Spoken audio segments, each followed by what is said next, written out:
Friends, ഇന്ന് നമുക്ക് പുതിയൊരു യൂണിറ്റാണ് എടുക്കാനുള്ളത്. Unit number 3, lore of values.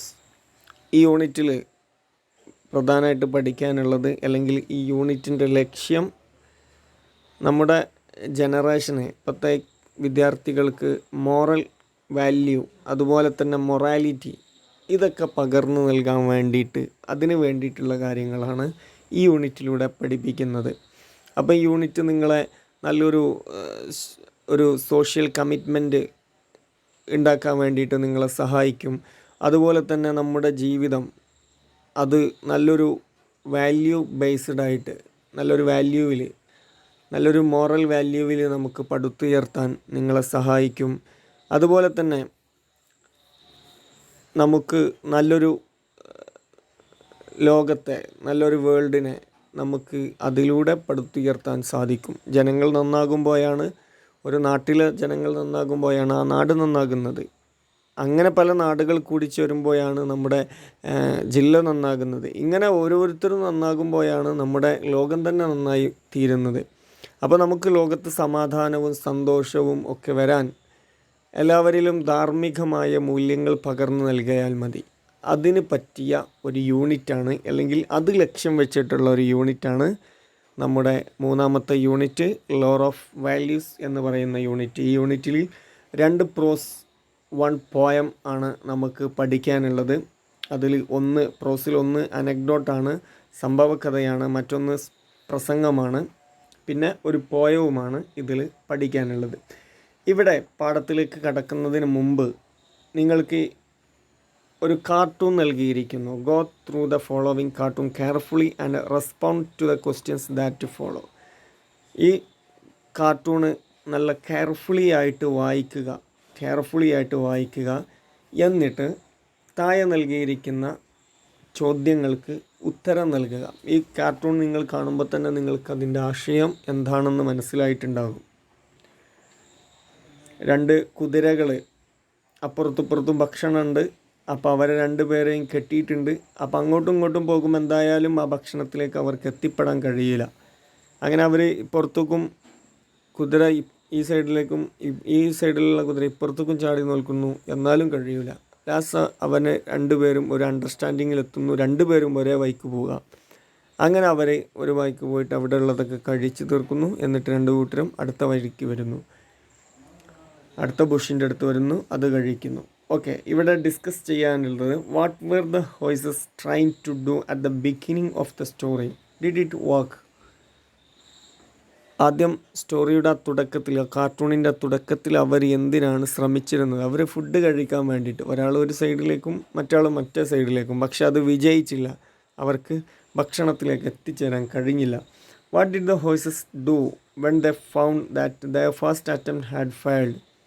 ആദ്യത്തെ അറ്റംപ്റ്റ് തന്നെ ഫെയിൽഡായപ്പം അവരെന്ത് ചെയ്തു? അവർ കുറച്ചു നേരം നിന്നു, എന്നിട്ട് എന്ത് ചെയ്തു? ചർച്ച ചെയ്തു. ഇനി നമ്മൾ എന്ത് ചെയ്യും എന്നുള്ളത് അവർ 2 പേരും പരസ്പരം ചർച്ച ചെയ്തു. Did both horses get what they wanted? What did the do to solve their problem? എന്താ അവർ പ്രോബ്ലം സോൾവ് ചെയ്തത്? അവർ 2 പേരും ഒരേ സൈഡിലേക്ക് ചലിച്ചു, ഒരേ സൈഡിലേക്ക് പോയി. How do you usually solve problems when you have a difference of opinion with your friend? നിങ്ങളുടെ കൂട്ടുകാരിൽ നിന്ന് വ്യത്യസ്തമായ അഭിപ്രായങ്ങൾ, ചെറിയ വിഷയങ്ങൾക്ക് നമുക്ക് പല അഭിപ്രായങ്ങൾ, ആൾ കൂടിയാൽ പല അഭിപ്രായങ്ങളുണ്ടാകും. അപ്പം അങ്ങനെ ഒരു അഭിപ്രായം വരുമ്പോൾ നിങ്ങൾ എന്താണ് ചെയ്യാറുള്ളത്? ഇങ്ങനെ കുറേ അഭിപ്രായ വ്യത്യാസം ഉണ്ടാകുമ്പോൾ നമ്മൾ എന്ത് ചെയ്യും? നമ്മളെന്താ ചെയ്യാറ്? സാധാരണ നമ്മുടെ കൂട്ടുകാർക്കിടയിൽ ഒരു ചർച്ച നടത്തും, അല്ലെങ്കിൽ മുതിർന്നവർക്കിടയിൽ, വീട്ടുകാർക്കിടയിൽ ഒന്ന് ചർച്ച നടത്തിയിട്ട് പരസ്പരം കൂടിയാലോചിച്ച് അതിന് നല്ലൊരു ഈസി സൊല്യൂഷൻ നമ്മൾ കണ്ടെത്തും. അപ്പോൾ ഇവിടെയും ഈ കാർട്ടൂണിൽ അത് തന്നെയാണ് അവർ ചെയ്തത്. അവർ പരസ്പരം സംസാരിക്കുന്നു, എന്ത് ചെയ്യുന്നു പറയുന്നു, എന്നിട്ട് ഒരേ ഭാഗത്തേക്ക് പോകുന്നു. ഇങ്ങനെയാണ് അപ്പോൾ ഈ ക്വസ്റ്റ്യൻസിനൊക്കെ ആൻസർ ചെയ്ത് വരാം. ഇനി നമുക്ക് പാഠത്തിലേക്ക് കടക്കാം. The best investment I ever made. ഞാൻ ഇതുവരെ ചെയ്തതിൽ ഏറ്റവും മികച്ച മുതൽ മുടക്ക്. ഇത് ഒരു അനക്ഡോട്ടാണ്, സംഭവ കഥയാണ്. ഇത് എഴുതിയിട്ടുള്ളത് ആർക്കിബാൾഡ് ജോസഫ് ക്രോണിംഗ്. അദ്ദേഹം ഒരു സ്കോട്ടിഷ് നോവലിസ്റ്റാണ്, അതുപോലെ തന്നെ ഫിസിഷ്യൻ ആണ്. നമുക്ക് പാഠത്തിലേക്ക് കടക്കാം. The best investment I ever made. ഞാൻ ഇതുവരെ ചെയ്തതിൽ ഏറ്റവും മികച്ച മുതൽ മുടക്ക്.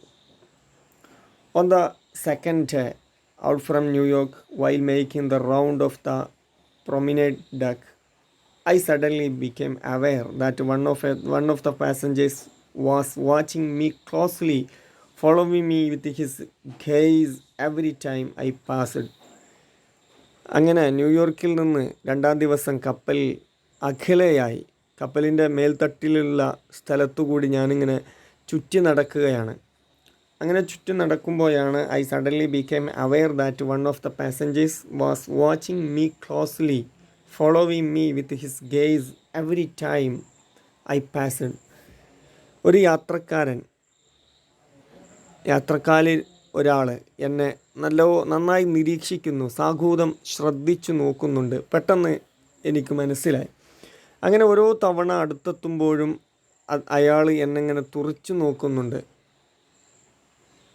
I wanted to rest to avoid the tedium of occasion and importunate shipboard contact. എനിക്കാണെങ്കിൽ വിശ്രമിക്കണമെന്നും കപ്പലിലെ മറ്റുള്ളവരെ അലോസരപ്പെടുത്തുന്ന ചോദ്യങ്ങളുടെ വിരസതയിൽ നിന്ന് ഒഴിഞ്ഞു മാറണമെന്നൊക്കെ ഇങ്ങനെ തോന്നി.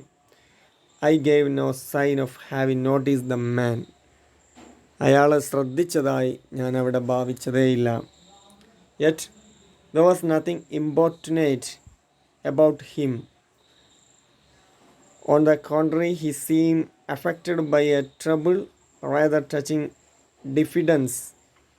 അപ്പം അയാൾക്ക് അത്തരം ഒരു രീതികളൊന്നും അയാളിൽ കണ്ടിട്ടില്ല. മറിച്ച് എന്തോ ബുദ്ധിമുട്ടോ ആത്മവിശ്വാസക്കുറവോ അദ്ദേഹത്തെ അലട്ടുന്നുണ്ട്, ബാധിച്ചിട്ടുണ്ട് എന്നുള്ളത് എനിക്ക് തോന്നി. He was in his early 40s. അദ്ദേഹത്തിൻ്റെ വയസ്സ്, അയാളൊരു 40 അടുത്ത പ്രായം അദ്ദേഹത്തിനുണ്ട്. Rather short in built with a fair complexion and clear blue eyes. His thin hair had began to എക്കേഡ് ഫ്രം ഹിസ് ഫോർഹെഡ്. അപ്പം അയാളുടെ വേഷം പറയുകയാണ്. അയാളൊരു 40 അടുത്ത പ്രായം കാണും, ഉയരം കുറഞ്ഞ് വെളുത്ത ശരീരവും തെളിഞ്ഞ നീലക്കണ്ണുമായിരുന്നു അയാളുടേത്. അതുപോലെ തന്നെ ആ നെറ്റിയിലെ കഷണ്ടി കയറി തുടങ്ങിയിരുന്നു. His thin hair had began to recede from his forehead. His dark suit, sober tie and rimless spectacles gave evidence of a serious and reserved disposition. അദ്ദേഹത്തിൻ്റെ ഈ കറുത്ത ഷൂട്ടും തിളക്കം കുറഞ്ഞ ഒരു ടൈയും റിങ്ങില്ലാത്ത കണ്ണടയുമെല്ലാം അയാളൊരു ഗൗരവക്കാരൻ്റെ, ഒരു മിതഭാഷിയുടെ പരിവേഷം നൽകിയിരിക്കുന്നു. ഈ സമയത്ത് at this point the bugle sounded for dinner, I went below. ഈ സമയത്താണ് ഡിന്നറിനുള്ള ശബ്ദം മുഴങ്ങി, ഞാൻ താഴേക്ക് പോയി. ഓക്കെ, ഇവിടെ 2 ക്വസ്റ്റ്യൻ നൽകിയിരിക്കുന്നു. Question number 1, have you come across any person with importunate behaviour? How did you feel about it? Describe your experience. നിങ്ങളുടെ എക്സ്പീരിയൻസ് എഴുതാൻ വേണ്ടിയിട്ടാണ്. Second questions, why was the narrator not interested in the man who was watching him? ഈ രണ്ടിൻ്റെയും answer എഴുതുക. അതുപോലെ തന്നെ നേരത്തെ മുകളിൽ കൊടുത്തിരിക്കുന്നതിൻ്റെ ആൻസറും എഴുതിയിട്ട് എനിക്ക് ഫോട്ടോ എടുത്ത് വിട്ടുതരാം. കിട്ടാത്ത വാക്കുകൾ കണ്ടെത്തി എഴുതി വെക്കണം, പഠിക്കുകയും വേണം. ഓക്കെ.